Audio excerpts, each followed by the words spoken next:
This guy grew by the side of a railway line, and he has created an $87 billion company out of that. And now they own some workshops. Initially, they didn't own any workshops. It was all a network of businesses working in their own self-interest, working collaboratively with him. So business transformation is fast becoming a question of survival. There are lots of companies. You saw General Motors. Well, in the few slides ago, they had filed for bankruptcy several years ago, and there's a lot of many others which will be going down that way. Rewards for successful business transformations are very high, but the penalties for failure are also equally high. And what is successful business transformation? You start from the left hand, where basically you see a square which is really supply chain 0.0. Almost everybody working in their silos and traditional structured division of labor. I don't know if you even see those kind of companies today or not. I see a few every now and then. I won't name them again, but I quote this example in one of my books. I was actually consulting to an airline where I was doing the airline maintenance optimization. And the person who was doing the maintenance planning, who was head of maintenance planning, and the person who was head of maintenance execution, they didn't talk to each other. They sat almost across the wall from each other, and when I sat with this guy, he showed me an email exchange back and forth of 18 months. And it was such an entrenched silo these two guys were working in. I can't even tell you. My first job as a management consultant inside this company was really just to get them talking to each other. So that's the left-hand side. But coming out of that, we moved into the pyramid, a very command and control system of ERP world. I don't know if you guys sort of face these problems where the plans that come out of ERP systems are so rigid that they are almost totally unworkable.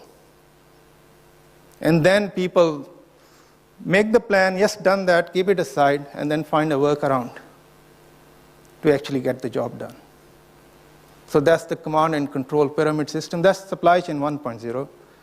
The next one is really where people start getting more collaborative. That's the square, where not only you're getting collaborative, you're getting more dynamic and flexible. And today's systems are really moving in that direction. And not only that, you're also including some of the other people in supply chain planning, like your CFO, for example, which traditionally nobody would have included in sales and operations planning.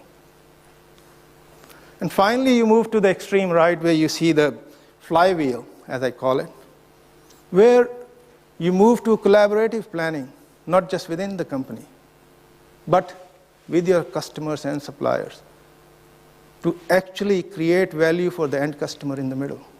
This is a very busy slide. You'll need to contact Marie to get this. But I have listed the problems you will notice in each one of these supply chains 0.0, 1.0, and 2.0. And you can quite easily actually go through these problems, and I'll very quickly speak about some of them. So supply chain 0.0, you'll see lots of confusion. Because there are no plans, of course there'll be confusion. You'll see frequent losses. You'll have occasional quarter of profits, and mostly you'll be just losses. And some companies do that. They think that the market is, and I can quote so many examples. One of our customers who was, clients who was in commodities industry, the CEO was trying to convince the board that next quarter will be better, or next year this commodity cycle will turn and we'll make a profit. And it was just quarter after quarter of losses. Till finally the board said, no, this is not going to work. We need a slightly different approach to it. This happens. There'll be panics. So basically companies panic, and then they have sudden rounds of layoffs, massive layoffs within the company, and that's because there is no planning. Finally, there's people who are constantly busy without actually showing profits for all that busyness. This is because there's no planning. Supply chain 2.0 is very, very different. There is planning, but it's very rigid.